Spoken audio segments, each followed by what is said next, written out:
আমাদের সে মনই তৈরি হয়নি যে গোবিন্দ ভোজন করে, সে মনই এখনো তৈরি হয়নি। কিন্তু এই মনটা তৈরি হয়নি বলে ওই ভোজন লীলা দর্শন করা নিষেধ। দরজা বন্ধ করে এজন্য আপনাকে বাইরে আসতে হবে, আপনি দেখতে পারবেন না। আমাদের এই চামড়ার চোখ দিয়ে গোবিন্দের ভোজন লীলা আপনি দেখতে পারবেন না। কি জন্য? গোবিন্দ যে ভোজন করেন সেই ভক্তি বিশ্বাসই আপনার তৈরি হয়নি। কিন্তু দেখবেন গোবিন্দ ঘোষ ঠাকুরের ছেলে গোরাচাঁদ সেই অগ্রদ্বীপে গোপীনাথ বিগ্রহ আমি দর্শন করতে গেছিলাম। সেখানে সেই গোপীনাথ বিগ্রহ গোবিন্দ ঘোষ ঠাকুর ওনার স্ত্রীকে বললেন, আমি যে কয়দিন শিষ্য বাড়ি থেকে ঘুরে আসি, যে কয়দিন আমি মন্দিরে না আসি, তুমি ভোগ রন্ধন করে মন্দিরে দিয়ে আসবে, আমার গোরাচাঁদ গোবিন্দের সেবা দেবে। ছোট্ট শিশু গোরাচাঁদ। তখন স্ত্রী ভোগ রন্ধন করে মন্দিরে দিয়ে আসে। গোরাচাঁদ, তোমার বাবা বলে গেছে যে কয়দিন তিনি শিষ্য বাড়ি থেকে না আসে তুমি গোপীনাথের সেবা দেবে। গোরাচাঁদ দরজা বন্ধ করে গোপীনাথকে বলছেন, গোপীনাথ খাও। বিগ্রহ তো কথাও বলে না, মাথাও নাড়ে না, চোখের পলক পড়ে না, সিংহাসনে দাঁড়িয়ে আছে, গোপীনাথ সারা শব্দ নেই। গোরাচাঁদ বারবার বলছেন, গোপীনাথ খাও, খায় না, কথা বলে না। ছোট্ট শিশু বারবার বলতে বলতে একবার রাগ হয়ে গেছে, কি বাবা প্রত্যেক দিন দেয় খাও, আর আমি দিচ্ছি তাই বুঝি খাবে না? তাহলে মজা দেখাচ্ছি, দাঁড়াও।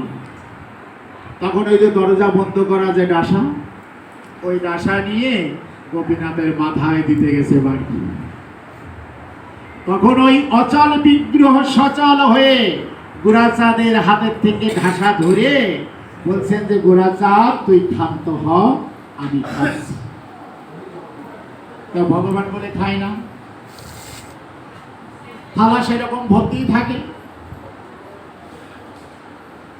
গোবিন্দ ভোজন করেন, ভক্তের দেওয়া যত দ্রব্য করেন ভোজন, কিন্তু গোবিন্দ আবার কৃপা দৃষ্টি দিলে পাত্র পরিপূর্ণ হয়ে যায়। কেন?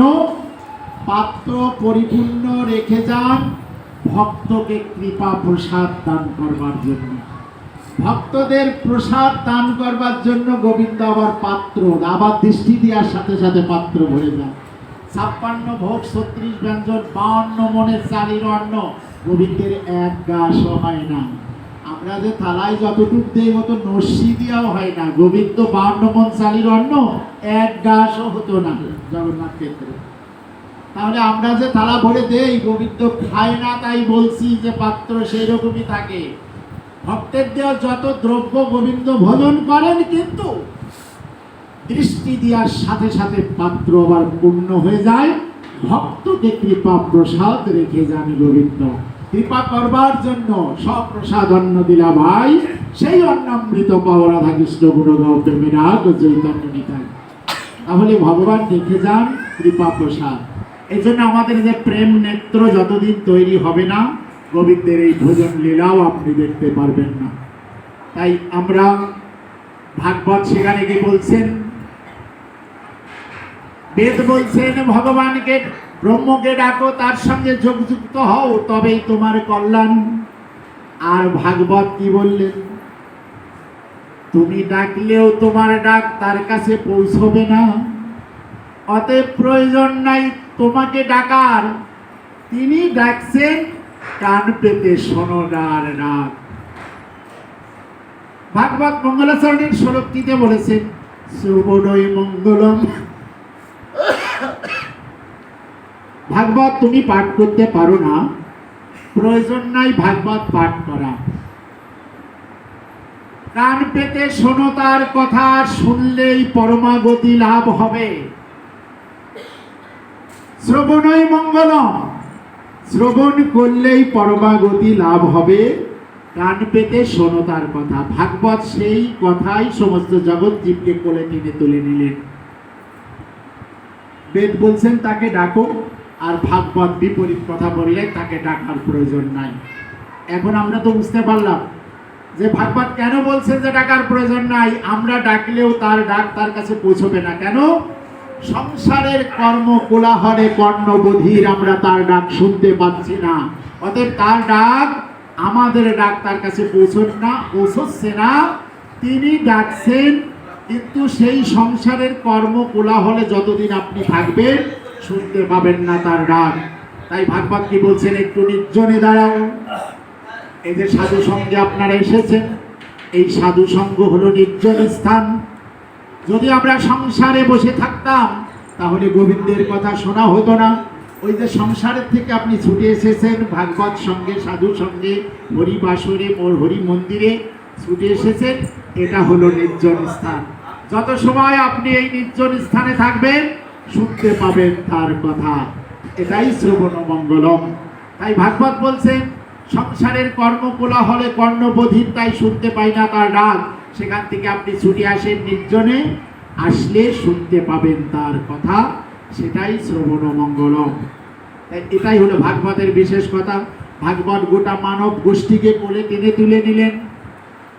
তাই ভাগবত বলছেন আমার কাছে অত বড় বিরাট সংবাদ নাই, তবে আমার কাছে যা মধুর প্রাণ জোড়ানো আসার সংবাদ, এই মধুর যে কৃষ্ণ প্রেম, যা গোলকে গোপন ছিল, অনর্পিত চরির চিরাত করুণা অবতীর্ণ কল, সেই গোলকের যে প্রেম ধন, যা অন্য কোন যুগে দান করা হয়নি, সেই প্রেম ধন একমাত্র কৃষ্ণ নাম সংকীর্তনের মধ্যে পুর স্বরূপ দিয়ে রেখে গেছেন মহাপ্রভু। তাই কলিযুগে যুগ ধর্ম হিসাবে হরিনাম সংকীর্তন দান করে গেলেন মহাপ্রভু। যুগ ধর্ম হিসাবে দান করলেন কলিযুগের জন্য। কৃতাদিশু প্রজা রাজন কলা বিচ্ছন্তি সম্ভবম কল কিল ভবিষ্যতি নারায়ণ পরায়ণ। কলের দোষ নিধে রাজনস্তি যে গো মহান গুণ কীর্তনা দেব কৃষ্ণস্য মুক্ত সঙ্গ পরম ব্রজে কীর্তে দোষ যোদ্ধা তো বিষ্ণু তেতাং যজত মক্ষই তারপরে পরিচর্যাং কলৌ তদ হরি কীর্তনা। সত্য যুগে বিষ্ণুর ধ্যান দ্বারা, ত্রেতা যুগে যজ্ঞাদি দ্বারা, তারপরে অর্চনা দ্বারা যে ফল সেই 3 যুগের মানুষ লাভ করত, আমার কলির মানুষ একমাত্র হরিনাম সংকীর্তন করলে সেই প্রেম ধন যে নামের মধ্যে পুর স্বরূপ দিয়ে রেখে গেছেন মহাপ্রভু। মায়েরা যে পুর দিয়া পিঠা তৈরি করেন, ওটা আটার খণ্ড দেখলে বোঝা যায় যে ওর ভিতর অত মিষ্টি আছে, অত স্বাদ আছে, এটা বোঝা যায় না উপর থেকে। যখন আমরা জিহ্বায় দেই, চিবলে বোঝা যায় যে তার মধ্যে কত সুন্দর আস্বাদ।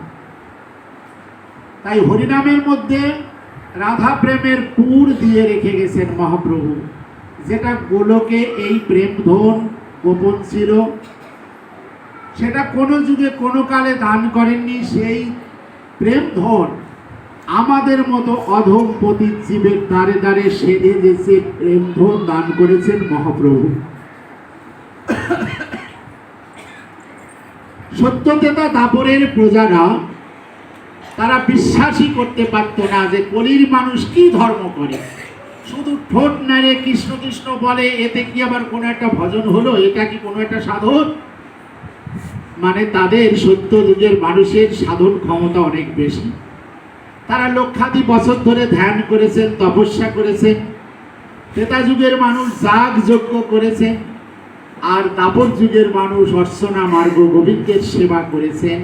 যার ফলে সেই 3 যুগের মানুষ একমাত্র আমরা কৃষ্ণ কৃষ্ণ বললে, ঠোঁট নাড়িয়ে কৃষ্ণ কৃষ্ণ বললে যে সাধন হয়ে যায়, এটা অন্য 3 যুগের মানুষ বিশ্বাসই করতে পারত না। কেন বিশ্বাস করবে? মানে তাদের তো সাধন ক্ষমতা ছিল। তা যারা ধনী লোক, তারা যদি আপনি একজন বন্ধুকে বলেন যে ভাই আমার একটু শরীরটা খারাপ লাগতেছে, একটা ডাক্তার নিয়ে আসুন তো, বন্ধু ভালো একটা ডাক্তারই নিয়ে আসলো, কিন্তু ডাক্তার এসে ভালো ওষুধপত্র সবই দিল। তা ভাই ডাক্তারকে কত দিতে হবে? বললো যে 100 টাকা দিলেই হবে।